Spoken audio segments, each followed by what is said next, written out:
Louisiana yields back. Does the gentleman from Oklahoma reserve?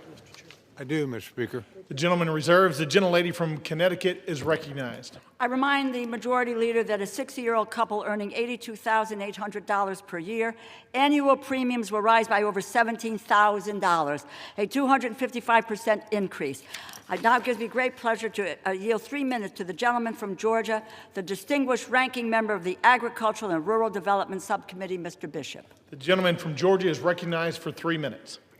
Thank you, Ranking Member DeLauro. As Ranking Member of the Agriculture, Rural Development, and FDA Subcommittee, I rise to oppose this bill, though it does represent, for the most part, solid bipartisan work to provide investments in agriculture in rural America. I am disappointed that the rest of it falls far short of the needs of most Americans. Healthcare providers and patients are frustrated and frightened by the imminent skyrocketing of healthcare costs caused by the loss of the ACA tax credits and cuts to Medicaid, Medicare, and life-saving biomedical research. My constituent, Angela Holmes, is unable to walk without debilitating pain. She's worried that without tax credits, she won't be able to afford health insurance to complete the multiple back surgeries she needs.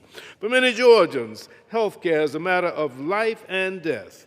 Our Republican colleagues could have corrected this in the Rules Committee, but they rejected an amendment last night that would have lowered health premium costs. To me, that's unconscionable. So are the administration's actions during the shutdown. As a Christian, I'm outraged that USDA used the shutdown to illegally withhold SNAP from 42 million Americans. USDA had the chance to do the right thing and use designated contingency funds, but rejected it. And when ordered to do so by the courts, they fought all the way to the Supreme Court to keep hungry families from receiving food. America produces the highest quality, safest, most affordable, and abundant food, fiber, and medicine anywhere in the world. To that end, this bill provides many welcome investments. It fully funds SNAP and WIC, replenishes the SNAP and WIC contingency funds, and fully funds cash value vouchers for fruits and vegetables for women and children. It also helps rural America by providing $1 billion in single-family direct home loans, $120 million over the House level, and funding water and wastewater programs at $446 million, both issues that Democrats tried to address in full committee. The bill provides $1.8 billion for the Agricultural Research Service, $1.6 billion for NIFA, protecting farmers, small businesses, and families against President Trump's budget request to eliminate land-grant university research and extension activities across the country.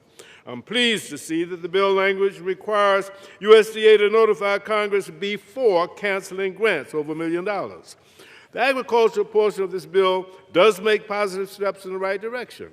The bill discards many of the harmful policy riders, which in the House bill, yet it does not go far enough to negate House language falsely questioning the safety of mifepristone and encouraging FDA to explore liability protections for certain infant formula manufacturers, over which the agency has absolutely no jurisdiction.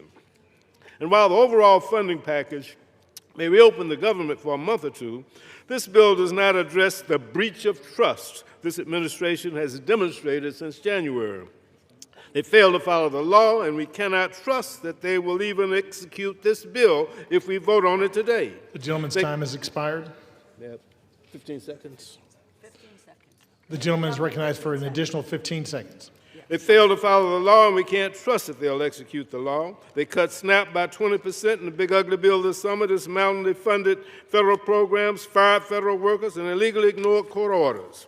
This bill fails to address the health care crisis, and bipartisan outrage has erupted over language in the bill to pay millions of dollars of taxpayer dollars to a handful of senators whose phone records were subpoenaed in relation to the January 6th investigation. It's a bad bill. The gentleman's time has expired. The gentleman yields back. Does the gentlelady from Connecticut